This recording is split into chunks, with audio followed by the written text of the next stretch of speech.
As the new year dawns, I thought it would be the perfect time to look back on 2025 and share my top 5 favourite games of the year. As an avid history buff and lifelong strategy game fan, this is my own personal list, chosen purely on what I enjoyed the most and why. These aren't necessarily the biggest games of the year, they're the ones that completely captured me. So with that said, let's begin.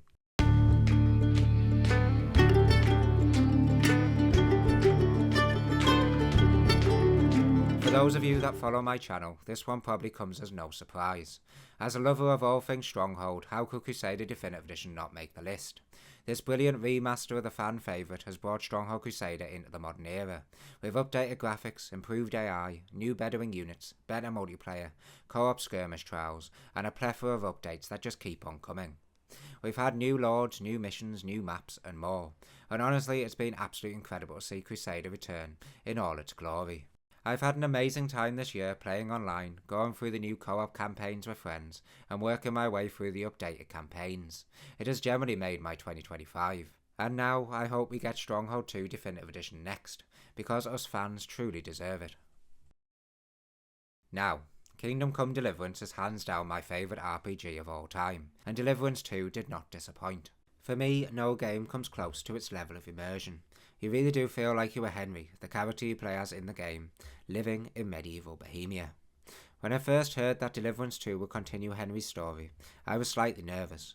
Would that incredible sense of progression be lost from the first game, or would you just start as an already skilled knight? Thankfully, I was completely wrong.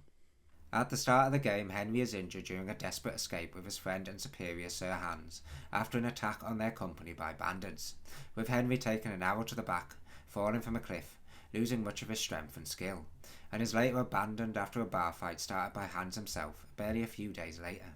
You're once again left broken, alone, and forced to rebuild yourself, just like in the first game.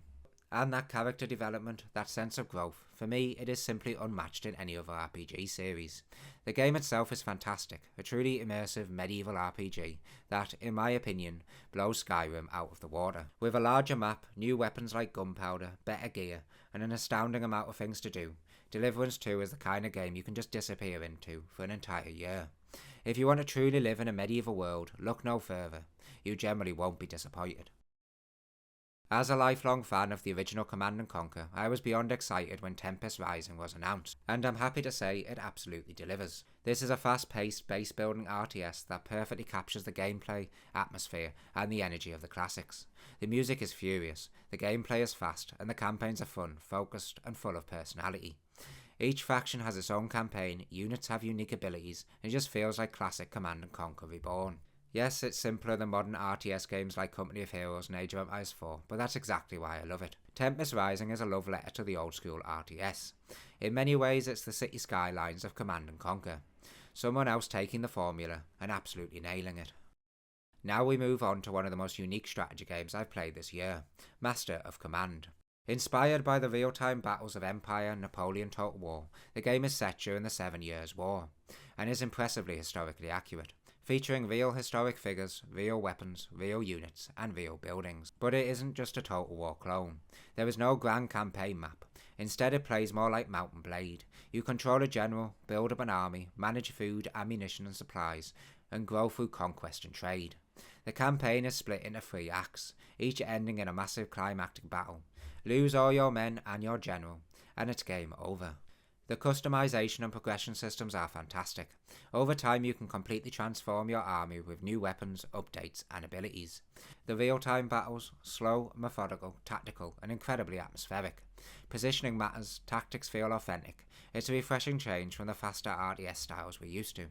For me, Master of Command is truly one of the most unique strategy experiences of 2025. Back in October, while I had COVID for about the 4th time, I discovered a small but brilliant gem, Roman Triumph. It's an immersive Roman city builder that blends Spanish-style economic management with the defensive gameplay of games like They Are Billions and Darfall. You're building a Roman city while surviving harsh weather, barbarian invasions, and even mythical creatures like hydras and minotaurs. As a huge Banished fan, I absolutely love the city building side. It feels similar, but slightly less punishing, which honestly is a blessing. You can even disable mythical creatures if you want a more realistic experience, and build iconic Roman landmarks like the Colosseum and Pantheon. Combat is simple but surprisingly solid, with units able to mount walls and a decent selection of Roman troops. If you want to build your dream Roman city while desperately trying to keep your people alive, Roman Triumph is a fantastic pick. So, there we have it, my personal top 5 games of 2025. Do you agree with any of my picks? What were your favourite games this year? Let me know in the comments, and don't forget to like and subscribe if you enjoyed this list. It really helps the channel out. Thanks for watching.